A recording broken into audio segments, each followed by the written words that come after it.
great afternoon, almost afternoon, 4 more minutes.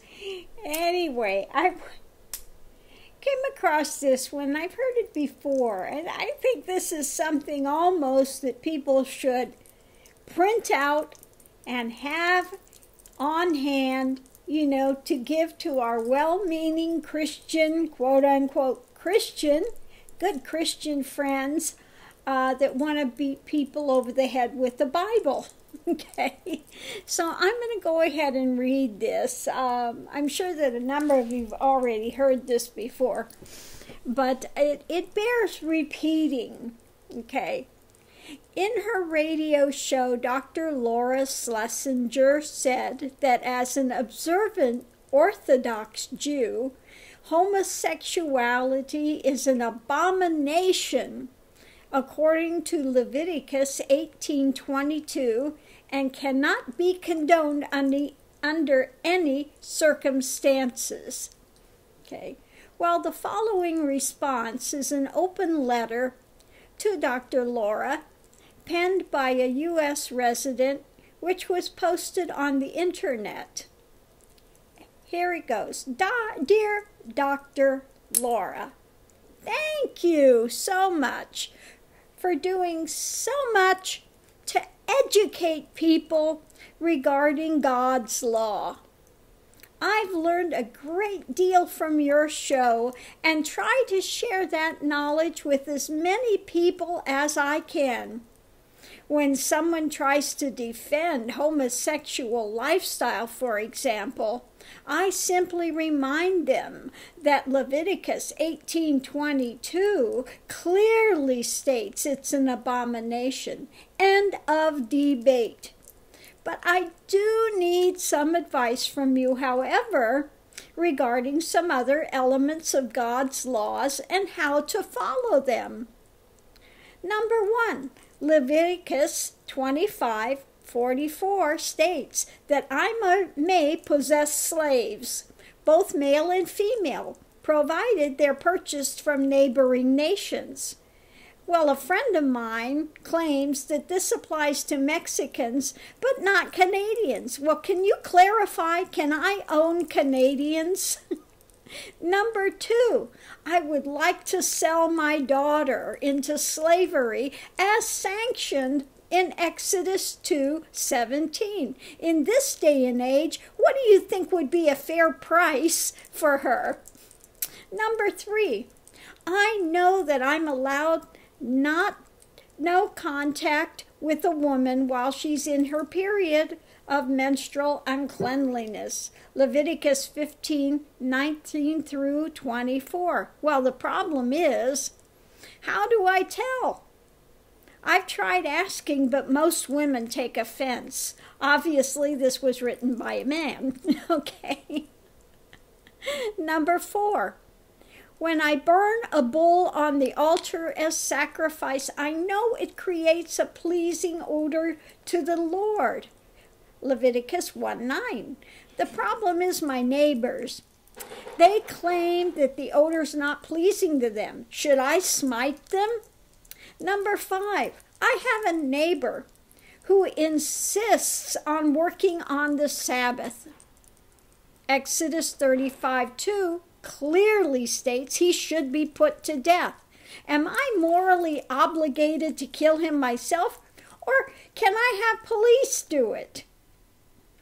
Number 6, a friend of mine feels that even though eating shellfish is an abomination, Leviticus 11, verse 10, is it a lesser abomination than homosexuality? I don't agree. Can you settle this? Are there degrees of abomination? Number 7, Leviticus 21 verse 20 states that I may not approach the altar of God if I have a defect in my sight. Well, I have to admit I wear reading glasses. So does my vision have to be 20/20, or is there some wiggle room here? Okay. Number 8, most of my male friends get their hair trimmed, including the hair around their temples. Even though this is expressly forbidden by Leviticus 19:27, how should they die? Number 9, I know from Leviticus 11:6-8, that touching the skin of a dead pig makes me unclean. But could I still play football if I wear gloves?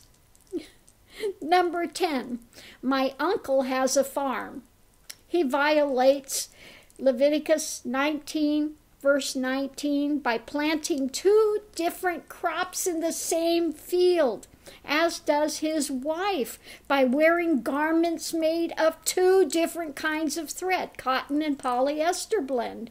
He also tends to curse and blaspheme a lot. Is it really necessary that we go to all the trouble of getting the whole town together to stone them? Leviticus 24:10-16. Couldn't we just burn them to death at a private family affair, like we do with people who sleep with their in-laws? Leviticus 20 verse 14. Well, I know that you have studied these things extensively and thus enjoy considerable expertise in such matters. So I'm confident that you can help me with this. Thank you again for reminding us that God's word is eternal and unchanging. Your adoring fan, James M. Kaufman, ED, Professor Emeritus, Department of Curriculum Instruction and Special Education, University of Virginia. It would be a damn shame if we couldn't own a Canadian.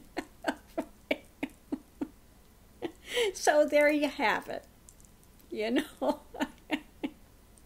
So I think this is really a good one to actually print out and keep on hand for those well-meaning Christians that want to beat you over the head with their Bible, you know, and condemn this and condemn that. Okay, so just a little FYI. Hello, wake up, you know, because they love taking things out of context and taking little segments and you know, just absolutely browbeating people. Okay? But you have to look at things in context and look at things, the reality of life now, you know. So anyway, I wanted to put this out there so people can have a little break today. You know, because we know God's word is absolutely eternal and unchanging, you know. There are some things in the Bible that are left in the Old Testament that need to be left in the Old Testament, and this is why they had Christ come as a reformer. Okay. He saw the need that there are some things there that need to be reformed, okay? So, and what they do, they crucified him, strung him up. They didn't want reformation, okay? Oh, well. Anyway, it's not easy being a teacher, let me tell you.